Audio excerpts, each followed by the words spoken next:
किसी ने क्या कमाल की बात कही है कि जिंदगी में संकट का हर दौर पार होगा तो हिम्मत तो रख, चमत्कार होगा।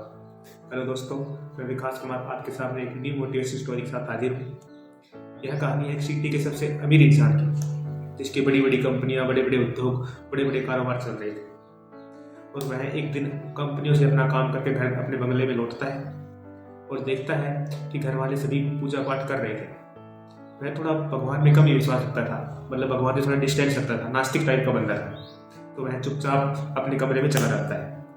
कमरे में जाने के बाद अपनी कंपनी का हिसाब किताब लगाने लगता है और वह नौकर को बुलाता है कि मेरे लिए एक कप चाय बना दो। नौकर ऐसा ही करता है, मालिक के लिए एक कप चाय बनाने के लिए चला जाता है। लेकिन उसके बाद सेठ जी के सीने में दर्द होने लगता है, उसे अजीब सी बेचैनियां होने लगती हैं। वह नौकर को दोबारा बुलाता है और कहता है कि तुम चाय बाद में बनाना, पहले तुम डॉक्टर को फ़ोन करो। वह डॉक्टर को फ़ोन करता है। शहर के बड़े बड़े अस्पतालों से डॉक्टर आते हैं, वह चेकअप करते हैं, कई तरह के टेस्ट करते हैं। सभी टेस्ट में कोई दिक्कत नहीं आती और वह कहते हैं सेठ जी आप बिल्कुल ठीक है, आप बस थोड़ी टेंशन में हैं, किसी बात की टेंशन है, आप सुबह तक ठीक हो जाएंगे। वह नहीं मानता, वह उनको कहता है कि मुझे दवाई लिख दो। तो डॉक्टर उसको दवाई लिख देते हैं और एक नींद की गोली देते हैं कि आपको नींद नहीं आए तो आप ये गोली लेना, आपको नींद आ जाएगी।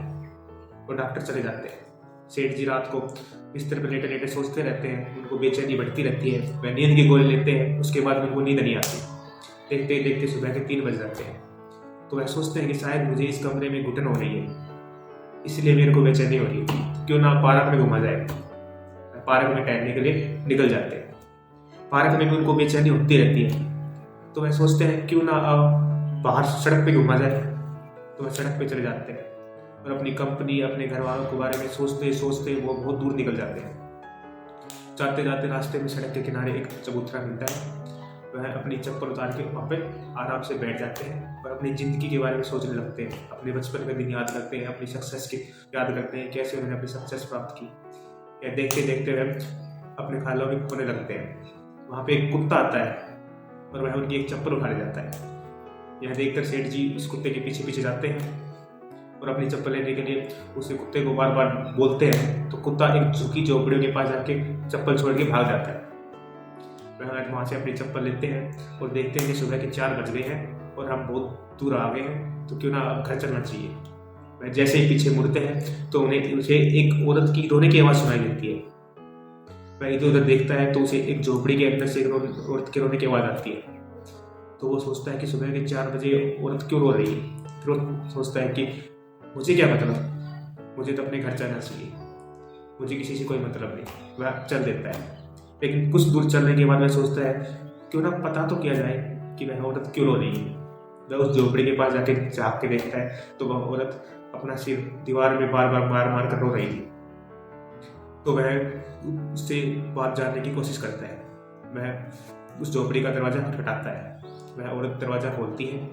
दरवाज़ा खोलते ही आदमी बोलता है, बहन जी माफ़ करना, मुझे गलत मत समझना, मैं यहाँ से गुजर रहा था तो तुम्हारी रोने की आवाज़ सुनकर मैंने सोचा कि पूछ ले क्या कि तुम इतनी सुबह क्यों रो रही हो।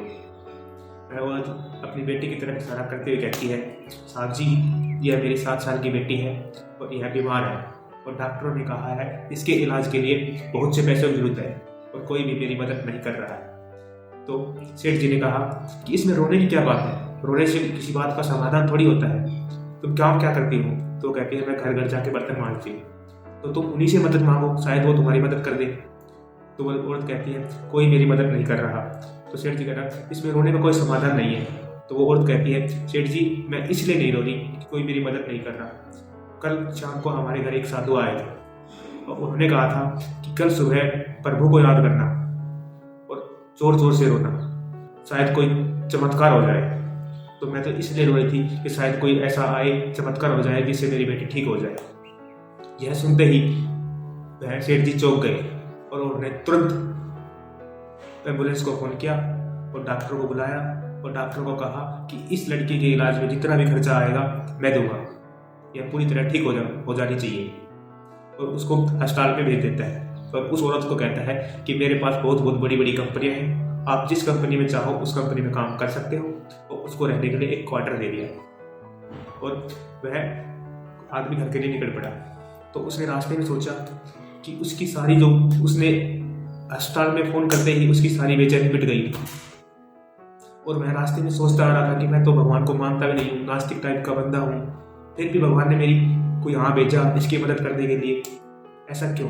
मैं बार बार सोचते आ रहा था। तो उसके मन में दिमाग ख्याल आया कि जिंदगी के अंदर कर्म ही सब कुछ नहीं होता। मैं अपने कर्म को ही सबसे बड़ा मानता था।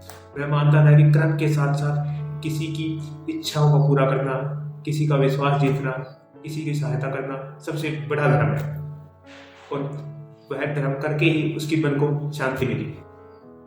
तो दोस्तों, हमें यह कहानी यही मोटिवेशन करती है कि जिंदगी में सब कुछ ही कर्म नहीं होता, किसी दूसरे की मदद करना भी सबसे बड़ा धर्म होता है।